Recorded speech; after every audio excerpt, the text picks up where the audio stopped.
So தேவன் உங்களை குறித்து சாட்சி கொடுப்பார் என்றால் உங்கள் விசுவாசத்தை பற்றியும் சாட்சி கொடுப்பார். உங்களை சுற்றி இருக்கிற எல்லா பிரச்சனைகளையும் உங்களுக்கு சாதகமாக மாற்றிருங்க. இதோட ஒரு வாய்ப்பு உங்களுக்கு கிடைக்காது. உங்கள் விசுவாசத்தை பயிற்சி செய்வதற்கு இதை விட ஒரு வாய்ப்பு. கரங்களை தட்டி கர்த்தருக்கு நன்றி சொல்லுவோம்.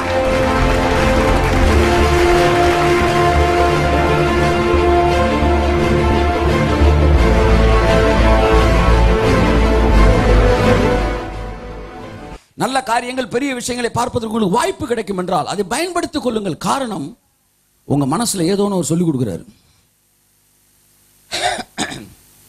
ஆமென், ஹல்லேலூயா. அவைகள் எல்லாம் உங்களுக்காகத்தான், உங்களுக்காகத்தான்.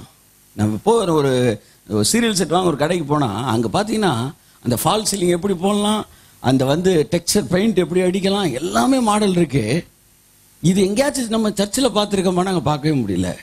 ஆனால் உலகத்தான் வீட்டுக்குள்ளே பாரு, வீட்டுக்குள்ளே டிவி, வீட்டுக்குள்ளே எல்லாமே வச்சுருக்காங்க. அங்கெல்லாம் அது இருக்குது. ஆனால் நமக்கு அங்கே இல்லை. ஏன்னா நம்ம தான் உலகத்துக்கு போகிறது இல்லைல்ல. நம்மளை தான் இங்கேயே சுருட்டி உட்கார வச்சுட்டாங்க. இல்லை, நல்ல ஒரு 20 வருஷமா உலகத்தில் இருந்தாங்க. அதனால் அந்த அறிவு இருக்குது. அதுவும் இல்லாட்டி அதை நான் சொல்லிட்டு இருந்தேன். வெளி உலகத்தில் இருக்கிறது எல்லாம் எதுக்குன்னா தேவனுடைய ராஜ்யத்தை கட்டுவதற்காகத்தான் எல்லாமே இருக்கு. அதை கண்டுபிடிச்சதே நமக்காக தான்ற. நான் கைத்தட்டுங்க ஒருத்தவருக்கு. ஹல்லேலூயா. கேமரான்னு ஒன்று கண்டுபிடிச்சதே வேர்ட் ஆஃப் காட் ரெக்கார்ட் பண்றதுக்குன்றேன். நான் எத்தனை பேர் விசுவாசிக்கன்னு தெரியல. அல்லேலூயா சொல்லுங்க. என் அன்புக்குரியவர்களே, விசுவாசமானது புதிய ஏற்பாட்டில் பிளாங்க் செக்காக இருக்கிறது. அது கட்டாயம் அல்ல. அதை நீங்க எவ்வளவு நீங்க பயன்படுத்துறீங்களோ அவ்வளவா நம்ம ஆசீர்வதிக்கப்படுகிறோம். ஸோ தேவன் பூரணமாய் தருகிறவர். அங்கேயே நான் நிற்கிறேன். எல்லாத்தையும் கரெக்டாக செய்வார் நான் நம்புறேன். நீங்க எத்தனை பேர் நம்புறீங்க? உங்க குடும்பத்தில் கிடைச்ச வரைக்கும் ஓடுவோண்டான்னு நினைச்சீங்கன்னா ரைட், ஓகே, தேவன் ஒன்றும் சொல்லலை. ஆனா கிடைக்கும் வரைக்கும் நிற்பேன்னீங்கன்னா ஓகே, அல்லேலூயா. என்ன சொல்லுங்க? தேவன் நான் அனுபவிப்பதற்கு. அழகான வார்த்தை பாருங்க. எதுக்கு தராரா?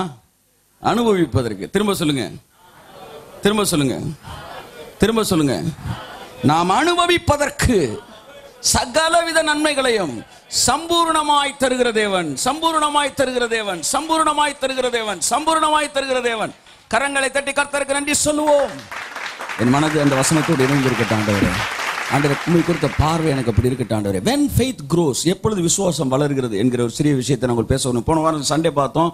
தேவன் அவர்கள் தேவன். பைபிள் சொல்லுது ஆபிரகாம் 2 கல்யாணம் பண்ணினான். அதுக்கப்புறம் ஒரு கல்யாணம் பண்ணான். 3 கல்யாணம் பண்ணிருக்கான். யாக்கோபு 4 கல்யாணம் பண்ணிருக்கான். இவங்கெல்லாம் முற்புதாக்கள் சொல்ல நமக்கு கஷ்டமா இருக்கு. ஆனா அவர்கள் தேவன் என்று சொல்லுவதற்கு அவர் வெட்கப்படவே இல்லையா? கைத்தட்டு. அவர்கள் தேவன் என்று சொல்லுவதற்கு அவர் வெட்கப்படவே இல்லை. ஏன்னா தேவன் இந்த ஏரியாவை பார்க்கல. தேவன் பார்த்ததெல்லாம் அவர்கள் விசுவாசத்தினாலே நற்சாட்சி பெற்றார்கள். Faith, faith, faith.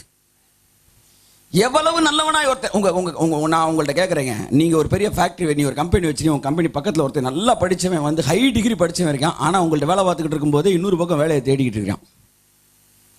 உங்களை நம்பலை, ஆனால் பர்ஃபெக்ட் பர்சன். இன்னொருத்தர் ரொம்ப படிக்கலை, ஆனால் முழுசாக இந்த கம்பெனி தான் எதிர்காலம் நம்பி உங்கள் கூட இருக்கிறான். 2 பேரில் யாரை பிடிக்கும் உங்களுக்கு? அவன் நல்ல பர்ஃபெக்டான ஆள் தாங்க, ஆனால் நம்பிக்கை நம்ம மேலே இல்லைல்ல. ஆனால் இவன் அந்த அளவு பெர்ஃபெக்ட் இல்லாட்டினா கூட இவன் உங்களை நம்புகிறான். தேவனும் மதத்தை எதிர்பார்க்கிறாரு. அவரை பொறுத்தவரை பெர்ஃபெக்ஷன் என்ன தெரியுமா? அவரை பொறுத்தவரை பெர்ஃபெக்ஷன் என்பதே எது சொல்லுங்க? அவரை நம்புறது தான். தேவன் அவர்கள் விசுவாசத்தை குறித்து சாட்சி கொடுத்தார். அவர்கள் விசுவாசத்தினாலே நற்சாட்சி பெற்றார்கள். ஸோ தேவன் உங்களை குறித்து சாட்சி கொடுப்பார் என்றால் உங்கள் விசுவாசத்தை பற்றியும் சாட்சி கொடுப்பார். உங்களை சுற்றி இருக்கிற எல்லா பிரச்சனைகளையும் உங்களுக்கு சாதகமாக மாற்றிருங்க. இதோட ஒரு வாய்ப்பு உங்களுக்கு கிடைக்காது. உங்கள் விசுவாசத்தை பயிற்சி செய்வதற்கு இதை விட ஒரு வாய்ப்பு. கரங்களை தட்டி கர்த்தருக்கு நன்றி சொல்லுவோம். This is the right time to operate your faith. தேவைகளின் நேரம்தான் விசுவாசத்தை பயிற்சி செய்வதற்கு சரியான நேரம். தண்ணி எல்லாம் எங்கிட்டுங்க நீச்சல் அடிக்கிறது? நீச்சல் கற்றுக்கொள்ள உங்களுக்கு தண்ணீர் தேவை. அதுபோல விசுவாசத்தை கற்றுக்கொள்ள உங்களுக்கு தேவைகள் தேவை. பலவீனங்கள், ஒருவேளை உங்களை சுற்றி வியாதிகள் இருந்தா பரவாயில்ல, இது எல்லாம் நீங்கள் விசுவாசத்தை பயிற்சி செய்வதற்கான கலங்கள். என் அன்புக்குரியவர்களே, தயவு செய்து கிறிஸ்து உங்களுக்காய் செய்து முடித்ததை விசுவாசியுங்கள். அதன் அடிப்படையில் நான் ஆசீர்வதிக்கப்படுகிறேன் என்பதை விசுவாசியுங்கள்.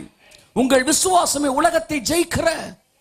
Operate your faith according to the word of God. தேவன் சொல்லி இருக்கிறதை முதற்கொண்டு சொல்லி இருக்கிறவர்கள் மேல் உங்கள் விசுவாசத்தை செயல்படுத்துங்கள். நீங்களாய் விரும்பியவர்களை செய்வதற்கு விசுவாசத்தை செயல்படுத்தாதிருங்கள். உங்கள் விசுவாசம் விருதாவாய் இருக்கும் அப்படின்னு இருக்கு. ஆமென் சொல்லுங்க. நான் பாட்டு எய்த்த வீட்டு பையனை விரும்புறேன், பக்கத்து வீட்டு பொண்ணுன்னு விசுவாசத்தை ஆப்ரேட் பண்ற பத்தியே நான் பேசல. இல்லையா? நான் சாதிக்க விரும்புறேன்ப்பா அப்படின்னு சொன்ன பொண்ணு. சாதிக்க விரும்புறியாமா அப்படின்னாரா? இல்லப்பா, எய்த்த வீட்டு சாதிக்க நான் விரும்புறேன். இதற்கு ஆப்ரேட் பண்ற ஃபெய்த்தை சொல்லல. பவுல் சொல்றாரு, உங்கள் விசுவாசம் நான் உங்களுக்கு சொன்னபடி, நான் உங்களுக்கு கற்பித்த வசனத்தின்படி இல்லாவிட்டால் உங்கள் விசுவாசம் விருதாவா இருக்குமே. அவங்களை சுத்தி 10 பேர் ஏத்து விடுவாங்க. நீ இப்படி ஜோம் பண்ணுமா, காலையில ஜோம் பண்ண, ஒன்னும் நடக்காது. எப்பெல்லாம் நம்ம குழப்பி விடுற குரூப். அப்ப விசுவாசம் எதுக்கு? விசுவாசம் தேவன் என்ன சொன்னாரோ அதை தேவன் செய்வார் என்று நம்புவதே விசுவாசமாயிருக்கிறது. கரங்களை தட்டி கர்த்தருக்கு நன்றி சொல்லுவோம்.